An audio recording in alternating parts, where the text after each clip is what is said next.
Hi. Hey, Meg. Hi. So I'm Kate Northrup, and this is my friend Meggan Watterson, and we're here to talk about love. And 2 weeks ago, I think, maybe three, we were in New York City at the Together event, which was part of the launch of Glennon Doyle Melton's recent book, Love Warrior. And at the end of the event, she asked a question, which is if you're trying to figure out who you need to serve or what your purpose is, you ask yourself what breaks your heart. And that points you right to where you are most needed to serve. And, Megan and I had bawled through the entire event, even prior to that question, and that just broke it open even more. And on the subway home, I asked Megan, what breaks your heart the most in the world out of anything you can think of? And that question is what brings us here today to talk about what breaks our hearts the most and what we're doing about it and how you can join in that pursuit.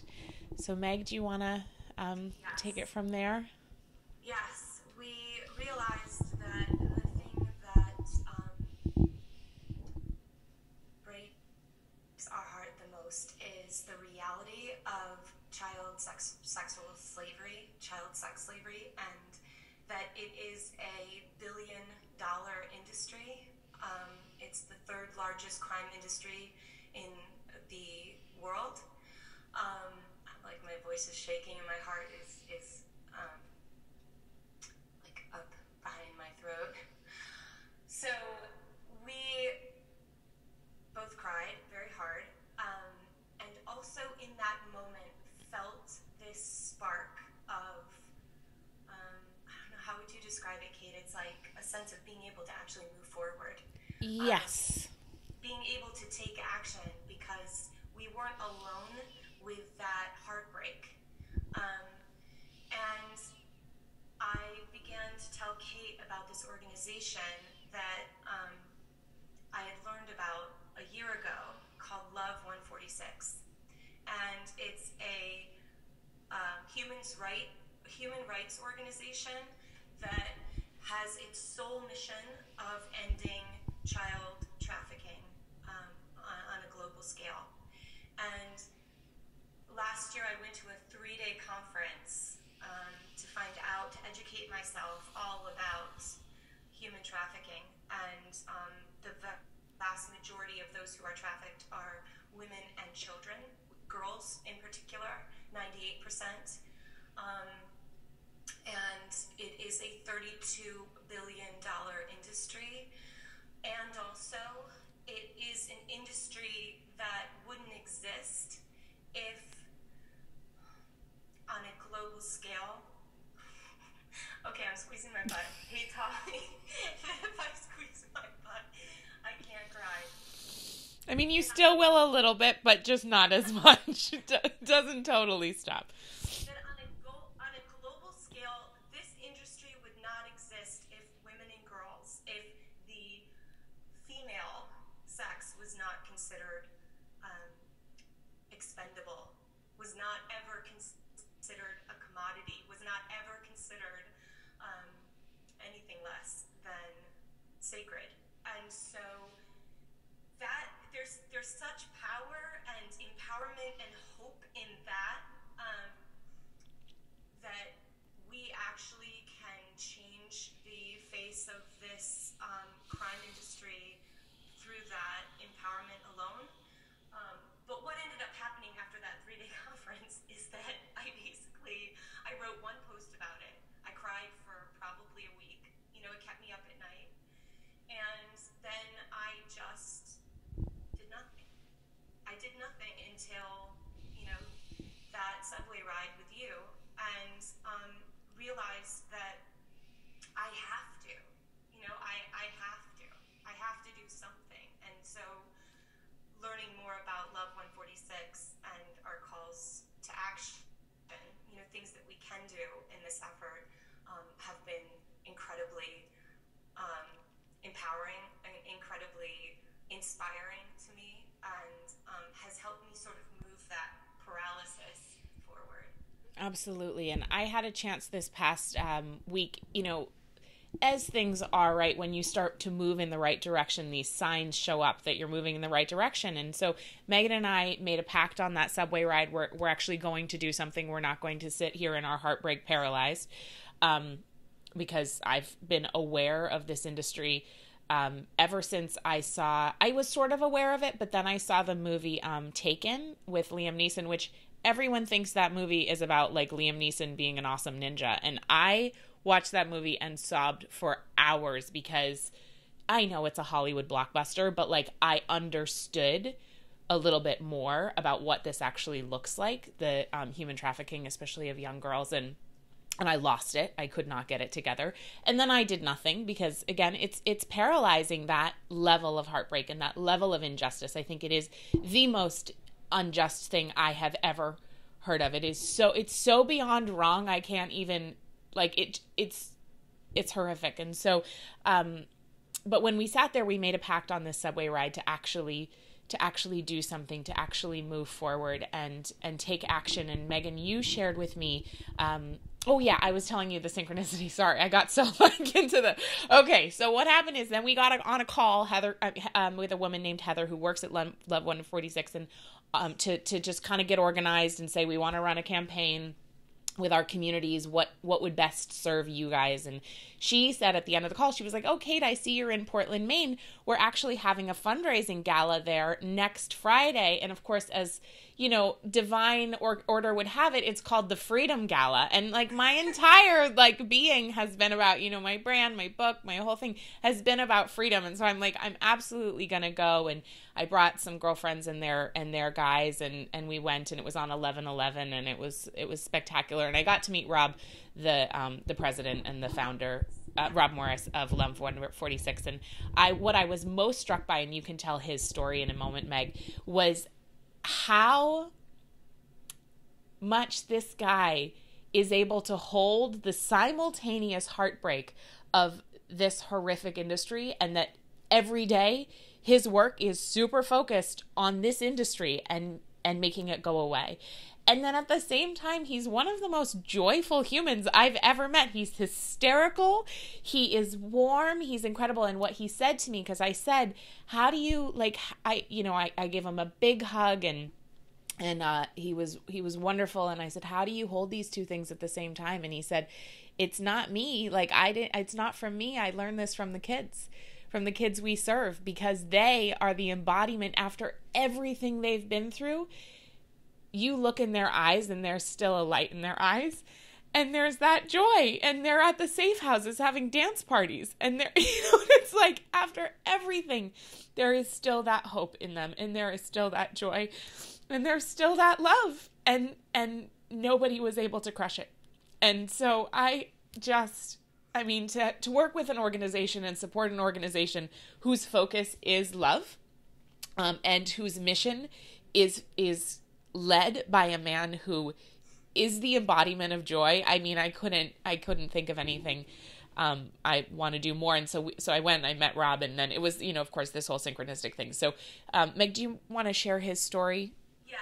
So the reason why it's called Love 146, I learned about last year at that also was synchronicity for me, because Grace Farms, where they held the conference about child trafficking, was basically in my backyard when I first moved out here in the country. And so he told this story about why it's called Love 146. And a group of the founders who ended up finding and creating Love 146 were in Asia and ended up being able to go undercover into a brothel. Now, the reason why this industry is so insidious and so difficult to uproot is because these transactions take place in unnamed, unmarked brothels. They can be in suburban areas, not just city centers, and you really have to be sort of in the in to find out about them. So they were able to go undercover and enter one of these brothels. And what Rob found was that these girls were butt squeezing.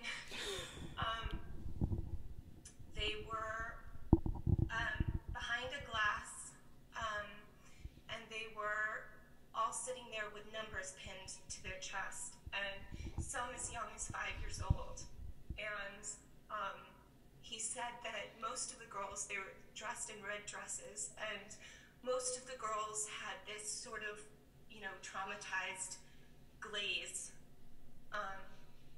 in their eyes, and just were sort of staring at the TV. And this one little girl, though, was facing out and looking sort of straight at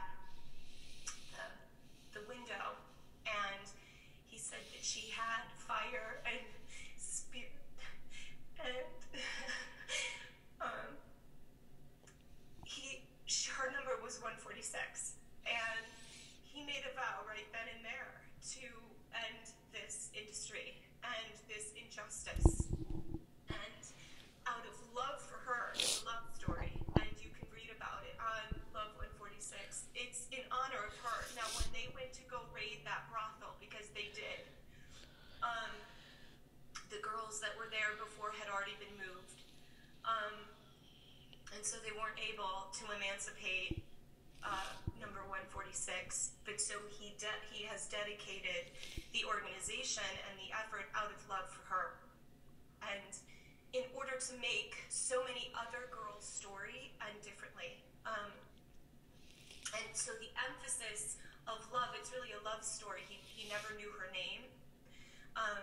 But so her name has become their organization. Her name has become their organization, and really has been about that love that inspired him to want to change her story, and change the story of so many other little girls and women that are a part of this industry. Now, I want to be sure to emphasize and stress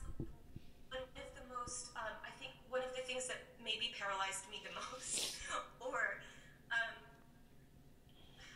because I always sort of thought of and conceptualized the whole industry as being out there, as being, in the Philippines, in Vietnam, in other countries. What was most difficult for me to process, I think, was also understanding that Love 146 has offices in Connecticut and Texas, because the trafficking of women and girls happens in the United States and is happening in an increasing amount.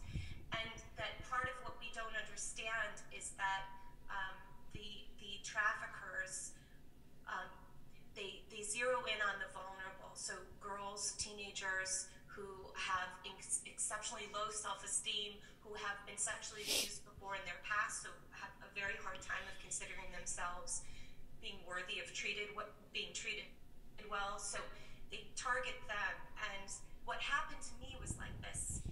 When your life comes full circle and you realize something has been a part of your life for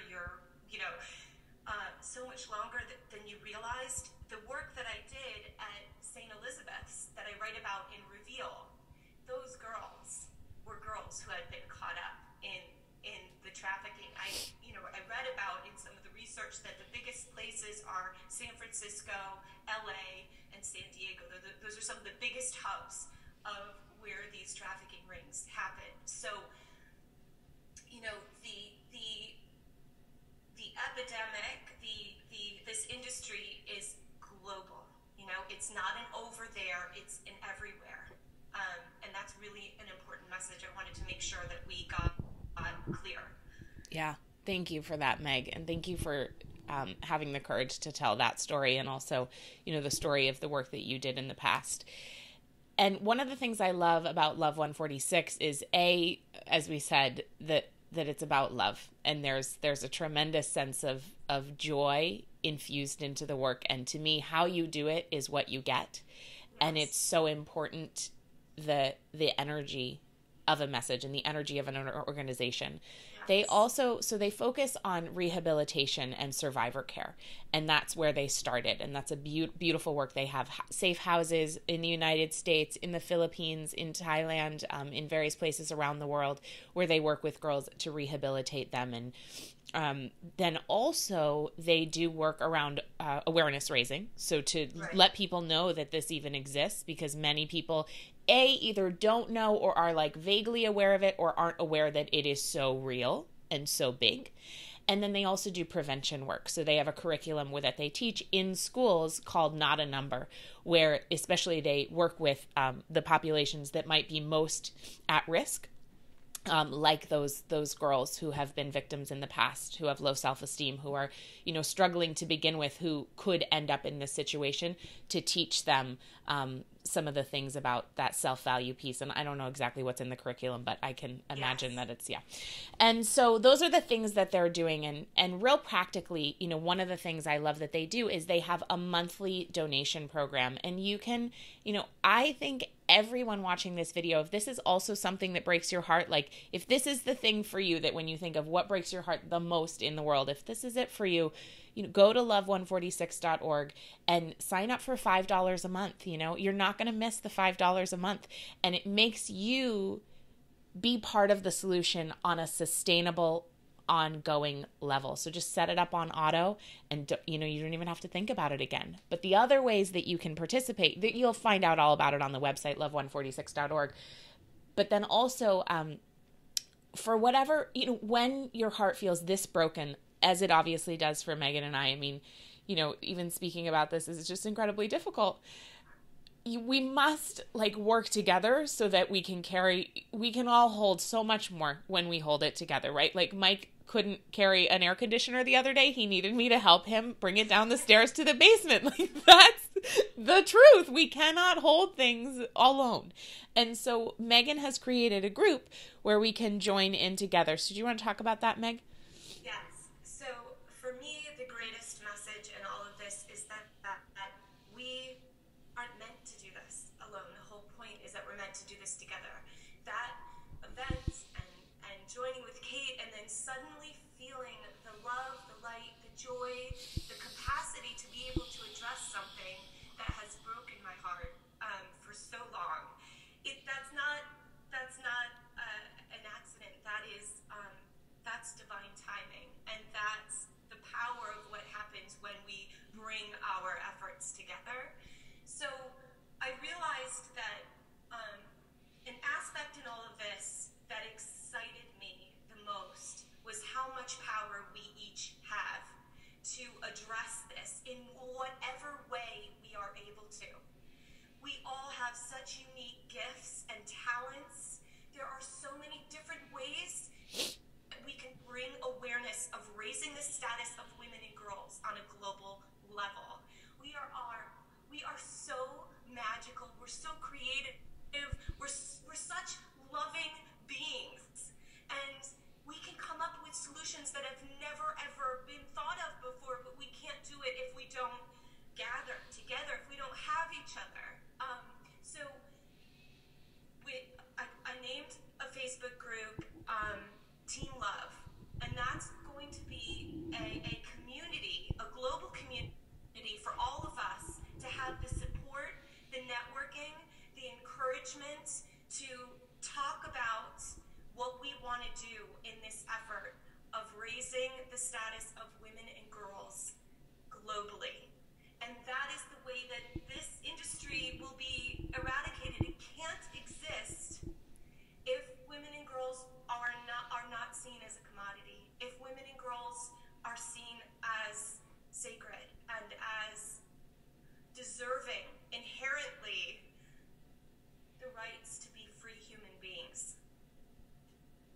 So it's a space for all of us to be able to gather and have the kind of support that I received just in meeting up with Kate, and for us to be able to have that connection to the love that's driving us, to really feel that, because that's what's going to keep us going, is that love that we have for those that break our hearts. Yeah. So there's a link to that group below this video. Please join us. Please go to love146.org and do what you feel called to do. And then also on a daily basis, Meggan and I were talking before we recorded that this begins, the elevation and of the status of women and girls begins within each of ourselves. I think it's no coincidence that I feel 800 million times more heartbroken by this, now being the mother of a baby girl. And I notice, little ways like that even I can ramp that up within myself. Meaning, like the other day, I noticed a way that I was looking at myself in the mirror as Penelope was playing at my feet, and it was critical. And I thought, I don't even want her to feel, of course I'm not going to be perfect. I don't put that on myself, but any amount that we can increase our own self-value, that we can increase our own self-love is also part of the solution. It's not an easy part of the solution, but that is a huge part for us each to change it within ourselves so that our daughters feel that, so that our girlfriends feel that, our mothers, our sisters, and that the world gets the memo, that our sons get it as well, obviously. So it starts with that. So those are your options. Go to love146.org, join the Team Love Facebook group, and love yourself more so that we can all be part on a micro level and a macro level of elevating the status of women and girls globally so that this industry is no longer existent relatively soon. Cool. Thank you, Meg. Thank you. I love you.